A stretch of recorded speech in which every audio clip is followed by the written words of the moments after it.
Okay, we're back. That was a slight interruption, now wasn't it? Unexpected. Kind of like an urgent news bulletin. You ready? Okay, take notes. When we left off, you remember the Cape Crusaders were being held by the Joker. But don't worry, they always get away. If you were Batman, would you have rather messed around with Catwoman or Batgirl? No, on a purely ethical point of view, Batgirl was technically quasi-dotted line relationship to Batgirl and Batman, say so. That shouldn't happen. But, on the other hand, Catwoman and Batman were on other sides of the law.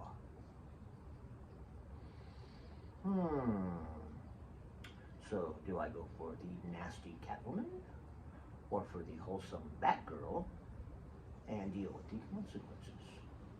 Well, lucky for you, I happen to know what happened. Batman banged them both.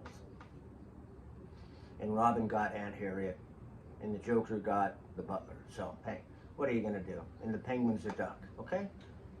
Let's talk about Elton. He would have been a good character on that show. So Elton was good. One other item on Elton, Cow Palace. Some of the fans in the, what then, I don't think it was called a mosh pit, but kind of what it was, up against this girl. These girls, maybe a group of them, 5, 6, 7, 8 of them, get up on stage, and the security runs and starts to hustle them off, and Elton stands up in his duck costume. He was dressed up as Donald Duck, and it was an elaborate Donald Duck costume. And he kept it on all night, all through the show. He wanders over and he grabs one of the girls by the hand. And he tells security, no, it's okay, brushes them away. He takes the girl over to Elton's grand piano and does that opening riff of Butterflies Are Free. You know what I'm talking about. And sits the girl next to him on the piano bench, finishes the song, and she's sitting there like this, next to Donald Duck. Got her hand on the feathers, head on his feathers. Then Elton runs around and hugs her and goes, in his English voice, do you know how to play the piano? And she says, I can play chopsticks. And Elton goes, show me. So this is at the Cow Palace at a concert. And she starts going, dun, dun, dun, dun, dun, dun. And Elton picks up and he's going, dun, dun, dun, dun, dun, dun, dun, dun, dun, dun, dun, dun, dun, dun. It was hilarious. And good job, Elton. That was beautiful. Side note, did you ever hear the story of when the Who, British band Who, he's at the Cow Palace, and Keith Moon, I think was his name, the drummer. And apparently the story was this guy would put anything in his mouth, drug-wise. And somebody handed him what was called a Black Beauty, and he took it, and he was out. No way he can play the drums. The concert's about to go on, and the Who doesn't have a drummer, and they're talking about canceling, and now Mr. Pete Townsend says no. And he announces to the crowd at the Cow Palace, if you are a drummer, and you know all of our songs, come line up. And they made sure and said, you have to, really, we don't have time to mess around, you got to really be a drummer and know it. And they went through the line, they quickly picked out an individual who knew all the Who numbers, and this guy in the crowd, I don't know what his name is, but you can find this out online. In fact, would one of you guys do that, post it, okay? Find the video, all that, and post it. Played with the Who. He was the drummer that night, and apparently, he did just fine. He did know all the numbers, and he even knew the idiosyncrasies of the band. Pretty cool story, huh? Believe it or not. Let's get on to the tickets. Finish this up. What do we got here? We got a baseball ticket again. I don't know what this is for. I think this is an A's game.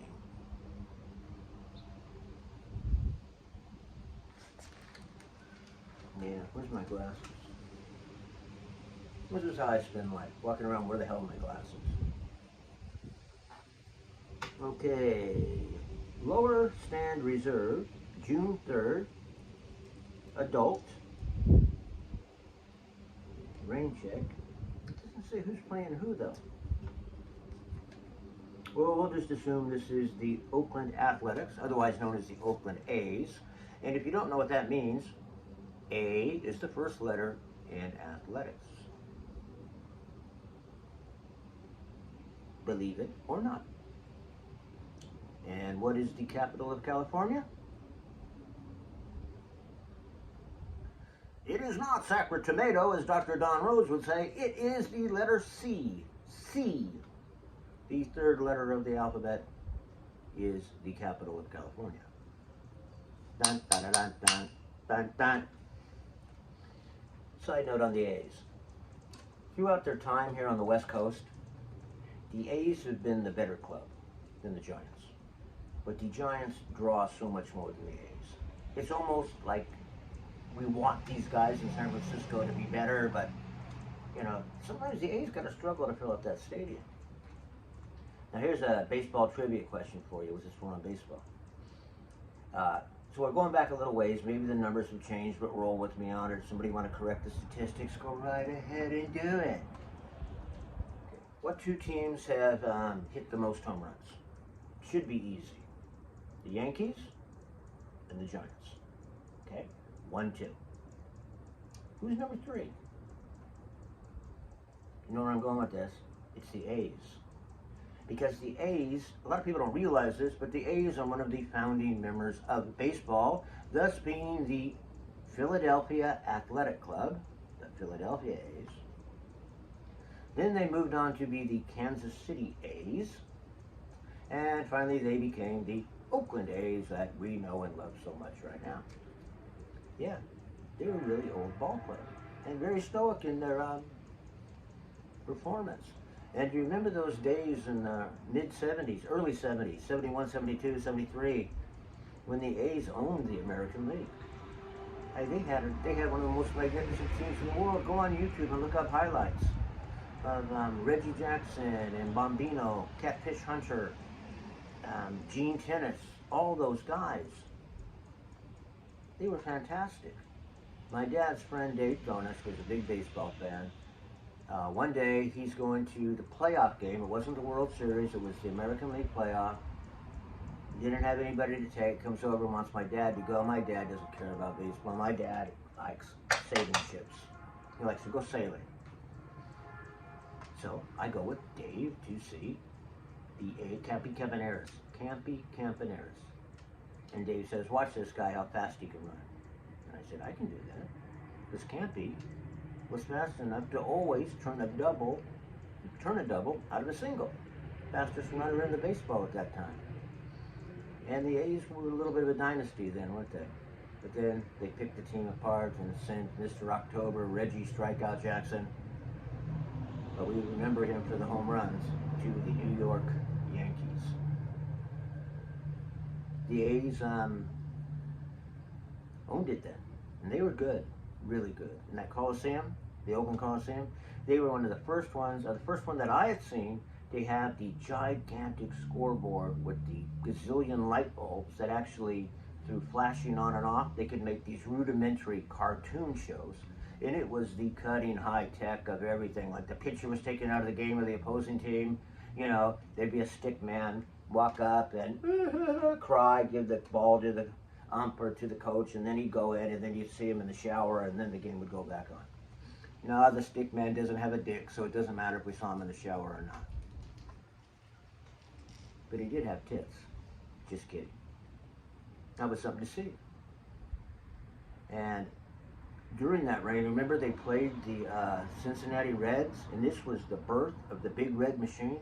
Maybe one of the best baseball teams in history, maybe better than the 27 Yankees, huh? What do you think, baseball fans? What do you think, Bob?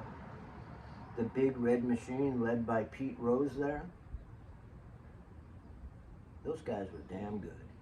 Johnny Bench, just a whole slew of them. And you ever thought about, I like baseball because it's a statistical driven sport. The other thing I love about baseball, it's not over till it's over. You can't kneel down and run out the clock. You can't ice the puck. You can't run out the clock like you do in football. You don't end the world championship on penalty kicks like those sissy-ass soccer players do. You win the world championship of soccer on penalty kicks? What the hell is that? You got to get that last out. And as we all know, baseball fans, sometimes that last out just does not come, does it? And when you got a guy on your team, if you got a Pete Rose, if you got a Willie Mays, if you got a, one of them other guys,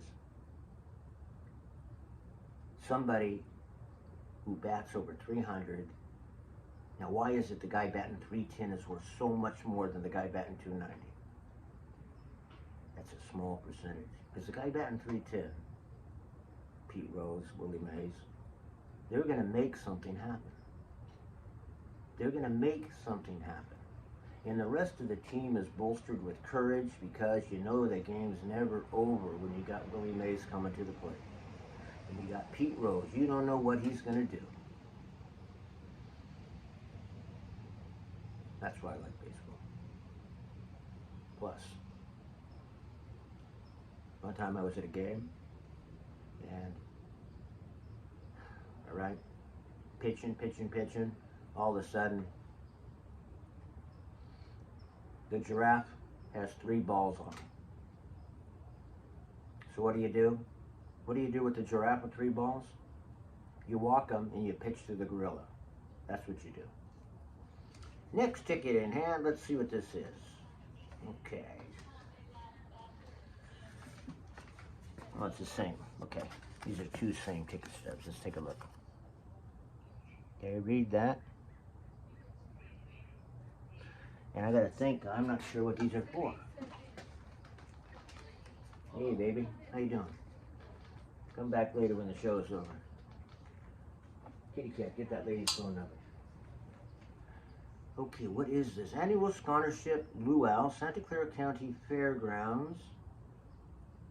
Marie Campbell. Wow. I'm gonna have to think about this one. Let's go and go. I know what it's for. I know what it's for. Anita's dad got these tickets, and we all went. Because it was somebody's kid or something he worked with. We all had these tickets, so we went, and it was so much fun. The Hawaiian food, the pig in the ground wrapped with banana leaves and all the different stuff. This was so much fun. And then the luau. Hey, well, they beat those bongo drums. Well, they beat those drums and get them beating fast and get those drums beating faster and faster.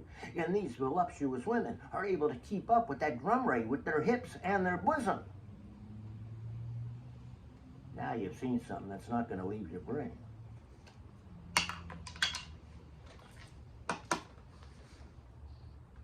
See what's next in the ticket stub collection. All right, what do we got here? We got, oh, this isn't a ticket stub.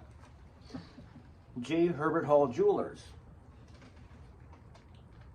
And there was one in the Sunnyvale Town Center, which we talked about. And then there was one in the Fairfield, which supported the Solano area.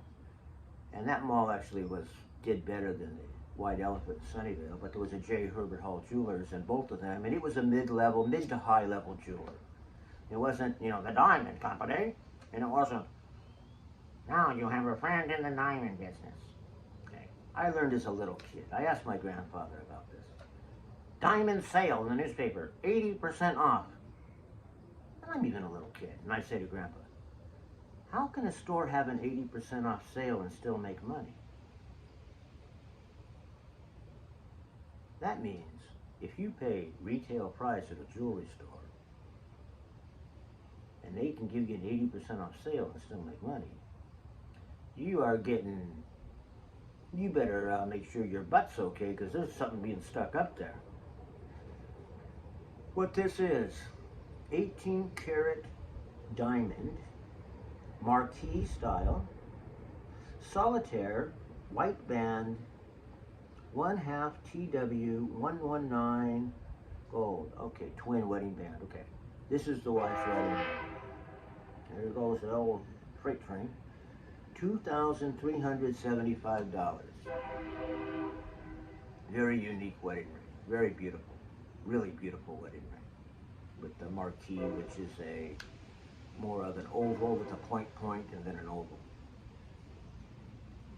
I got a lot of crap. I took some serious crap for not buying her an engagement ring and a wedding ring. But by this time, I knew this woman. She was very particular about what she liked to wear, especially jewelry-wise. She didn't wear much jewelry, but what she did wear, she was extremely particular about it. If I had picked out a ring on my own, she wouldn't have said anything if she didn't like it. She would have wore it. And probably 20 years after the I do's, she would have told me she's had something on her finger all this time that she didn't like. Am I a futurist? No. But seeing that in the future is real easy. So, I took her down to J. Herbert Hall Jewelers, of which I had a credit at this jewelry store. That's a whole other story too. And she picked up the ring. And she was very happy with it. I can't tell you there's a good story right now about it, but it was a beautiful ring and she liked it. Amen. What do we got next on the big list? What are these? These aren't even, how did these get in here? Okay, these here. Bring them up to you, show them to you, take a quick look. Bob, you should know what these are.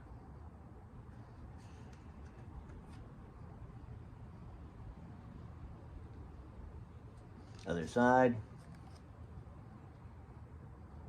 Okay, what these are tickets from the Santa Cruz Beach Boardwalk and the arcade where you played games and you got tickets and then you could redeem them for little prizes. The prizes were never worth the amount of tickets you gave. It's not quite as bad as it is now with those ticket machines, and you know, your kid spends $500 and he gets 700,000 tickets, and he gets a bouncy ball that you could get at the dollar store. Not that bad. They were better prizes then. But that's what these are from. This was from the skee ball, and this was from the shooting water or target skill. Now target skill, yeah, that was the one you threw the ball. But I don't know what shooting water is. Somebody out there, look up shooting water game at the boardwalk and find out what it is and post it, okay? Thank you. Thank you very much. These are from the early 70s, I believe. Kitty cat, take a note that somebody's supposed to check on the boardwalk. Are you listening to me? What is this? Oh, this is a McDonald's deal. It's one of those cards where you scratch and then you win a prize on the side of the cup. Did I win anything? I don't know if I won anything. I don't have my glasses. Hang on, I'll get my glasses in a sec. Kitty cat, hold on to that. This is, oh, another 10-cent ticket, but this is a ride ticket. Look. This way, right? Okay. Stand by. This is. So, you used to go to the boardwalk, buy 10-cent tickets, and then you had to have a certain number of 10-cent tickets to go on the ride, like the Let's Go Real Wow. If you want to drive the little bugs around in a circle, that's 2 10-cent tickets, right? And buying a ticket at 10 cents doesn't hurt too bad. But when you go to get on the Big Dipper, and they want 15 of these, it's a marketing trick. But let me tell you what, the Big Dipper is worth 15 of these. I don't know what it costs to ride now. Do you remember the Big Dipper and the sounds it made? It made so many sounds from the, and then when you came in for the landing, and there were like these big sticks like this, breaking it. So it was like this big, big, big. And as they came in, the first guy had to yank his, and that was the initial brake. And then there was another guy that had to do the final brake. To keep that roller coaster from careening into the car in front of it, or going through a second loop, relied entirely on actions of 2 teenagers at the brakes. Now, the 2 sticks are still there, but it's electronically controlled now. But even when I was, you know, up through mid-70s, it was still reliant upon 2 19-year-old kids paying attention to pull the brakes in time. And when it came into the landing, it would go, there was a horn, and it would go, dunk, dunk, dunk, dunk, dunk, dunk, and the first brake would hit, then it would go, slam down and go, dunk, dunk, dunk, dunk, boom. All exit, boardwalk to the left. Please don't run in. Take the first car that you possibly can. There is no waiting. Well, guess what? Everybody wanted to ride in the back of the front, so there was waiting. I've ridden in both. The back is the best ride, by far. Any comments? Okay. Good story for you, too, about that merry-go-round. Remember that, Coogan? Where the hell we get those cowboy outfits from? What's the next one here? No. You guys remember this? Junior Achievement. Junior Achievement. You did this when you were in high school, and it was that a community-based organization did this thing, Junior Achievement, where they'd get some of the business leaders, and usually a mid-level manager from a company like, you know, an IBM, an HP, somebody like that, and they would all sponsor a group, and there'd be like 50 different groups of 20 kids, and you would make a product, and the business people would show you about making a product, the research, development, all the way to the sales process, to the accounting and all that. That's what Junior Achievement was. So, I was in Junior Achievement. Some of my classmates were in there with me, one Terry Mathias and Laura Green, and Warren D. Victoria Jr. Damn, Warren, how are you, my old buddy? When Warren and I were together, Warren was like Cheech. Warren was like Chong, I was like Cheech. Just the speech patterns. He was a good guy. Except his dad threw rocks at me one time. Bob Hanow, remember that when Warren's dad threw rocks at us? Warren still claims that never happened. Warren's real name was Arthur Warren D. Victoria Jr. III. We're going to come back to this. Okay, but Junior Achievement was, it was a good thing. You did it after school, 2 days a week, and you made a product, and you took it all the way through, and you sold it, and then they had awards and all that. It was a lot of fun. Met a girl in this. Oh, Pete Hudson. Pete Hudson, no relation to Rich Hudson, was in it too. And there were two girls from Fremont High School. Carrie was the one that I went out with. Okay, well anyhow, one of the dances is coming up, and Pete arranges it. So me, him, and two of these girls go on a dance over to St. Francis High School. That was a lot of fun. Except,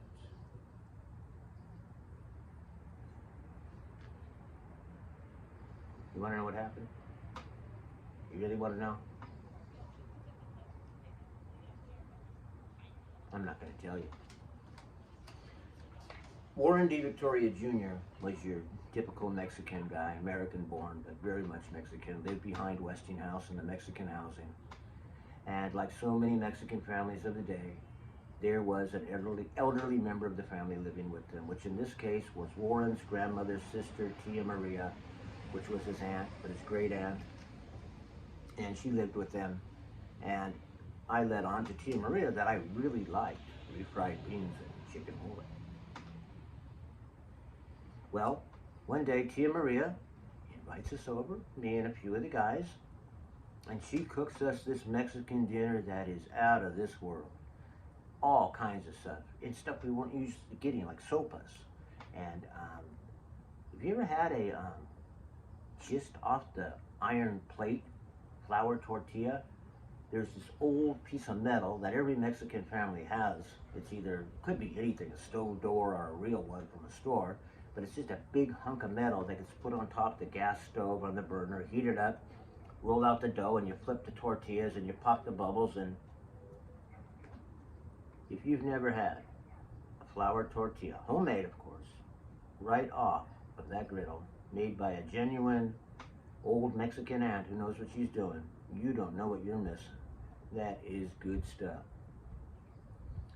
So at that sitting, Tia Maria made us a big day. Spanish rice, chicken mole, which is my very favorite. And it was a big feast. So then we went over there another time. and another time, and one last time. And we're there, and Tia Maria's going, "Oh, you boys caused me so much trouble. Look at all this work I have to do. Oh, oh, oh." Okay, thank you, and we left. About a month later, Warren goes, "Hey," and he talked like this too. "Hey, my aunt wants you guys to come over again." And I said, "Warren, she did everything but chased us out of the house last time."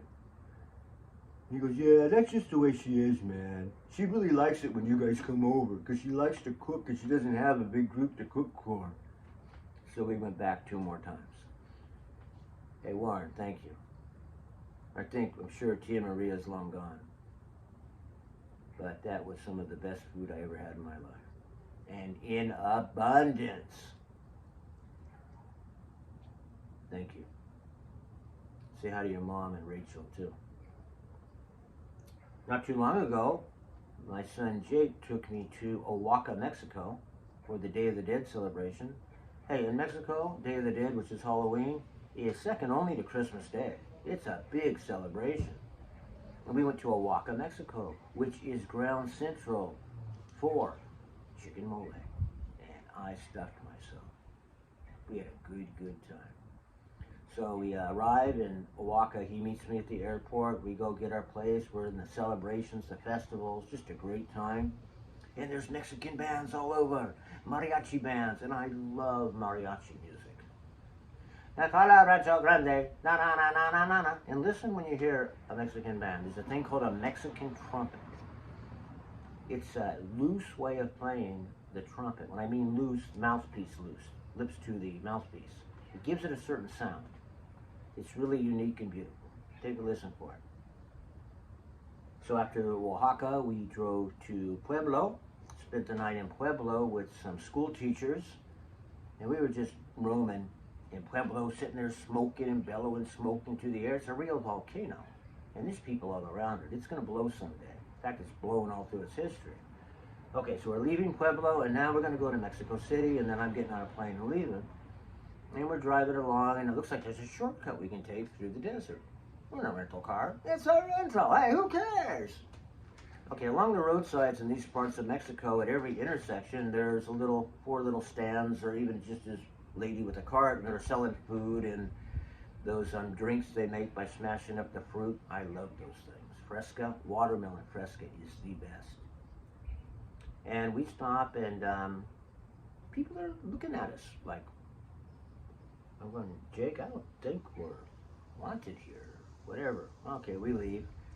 He's got to take a leak. We stop at the next little intersection. Dude, we're talking desert. Sagebrush, cactus, and maybe a sunburnt coyote. That's about all there is. And it looks like it used to maybe be a gas station, and there's a cinder wall standing up, and he's peeing against the side of the wall, and I look in the cinder block. Damn, that looks like a bullet hole. And look at them and stand back, and they are bullet holes, and they're all over the side of this wall. And then look a little bit closer in the sun-bleached cement. What's that brown spot? It's blood. And then we look down on the ground. Spent casings from some type of firearm. You step back a little further, get a view of the place, and go, ah, shit. We are in some place where the cartel has executed some people. And it wasn't fresh, but it couldn't be that old either. So we come up in the next intersection, we hop out to buy some drinks and little snacks from the people, and one of the old men goes, "Why are you here?" And I go, "We're heading to Mexico City." And he says, "You got black." I didn't understand what he was saying, but I think he was saying, "Are you interacting with," I think he might have met the cartel or a drug dealer or a smuggler. And I said, "No." And he goes, "You just go as fast as you can. No stop, no talk to nobody, no stop for nothing until you get to," he marks it on the map. And he was telling us to get the hell out of here and cross over some truce line, because we were in some gangs, trafficking, right? We did just that. Then we went on to Mexico City. beautiful, beautiful place in the square with the Grand Cathedral and where all the great events take place. Beautiful, beautiful city. And I leave. I always had a thing for Mexican girls. Or Kathy Carveo told Dolores Akers, you know, at my wedding, our wedding. You know, Chris always did have a thing for those dark girls. Thank you very much, okay? What's this here? Oh, hey, look at this. San Jose Civic Auditorium, Santana. Remember I just told you about this a couple of shows ago? There's them. The tickets with Ada Lupe Jimenez Garcia, blah, blah, blah, blah, blah. Fast Ticket Center. Yeah, the old Civic. An evening with Santana. Can't read this. BG4, general admission. Yeah, there were no seating here. There was no assigned seating. It's a real small place. It's still there, I think. San Jose Civic Auditorium. This isn't the new one. This is the old one. And that's where we saw that Mr. all full of himself, Bill Graham. I told you about it in the last episode. Look at that. Confirmation that I'm only a little bit full of shit. That was a good show. 2 left to go and then we're done. How do you like the new format? Take notes, okay? Oh, this is a check, bottom of the check stuff from Marie Callender's restaurant, Pie Shop number 34, where I worked. You know, this was on the bottom of every ticket when you went to pay. And why I have this, it must be because of this phone number on the back. And I don't know whose phone number this is. Let me see. So it is 247-9511, and it says Joe somebody. I don't know what this is for.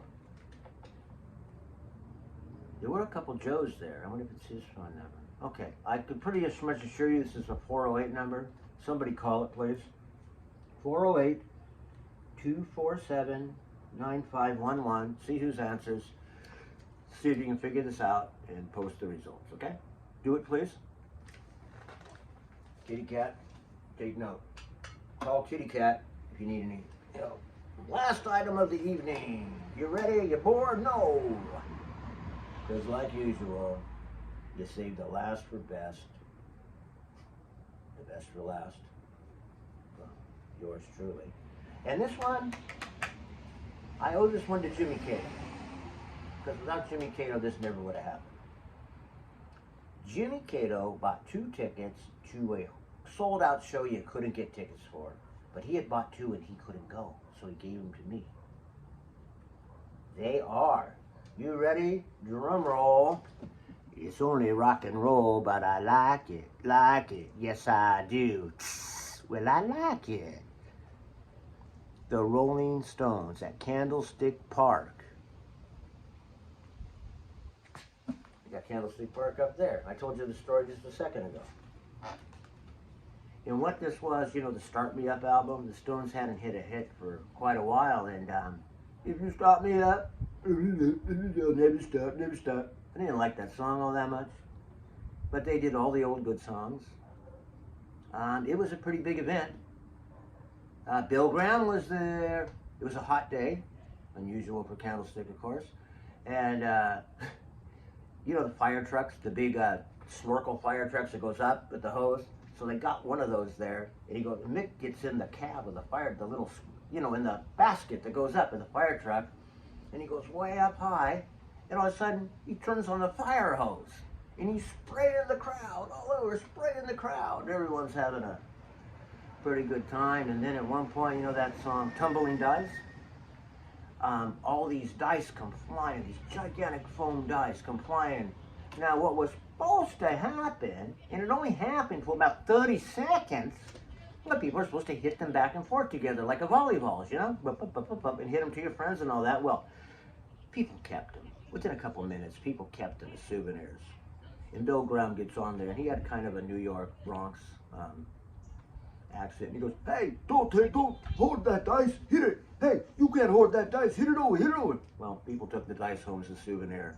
They were foam dice about the size of a beach ball.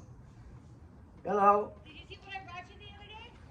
Hold on, somebody else wants to talk to me. I'll be right back.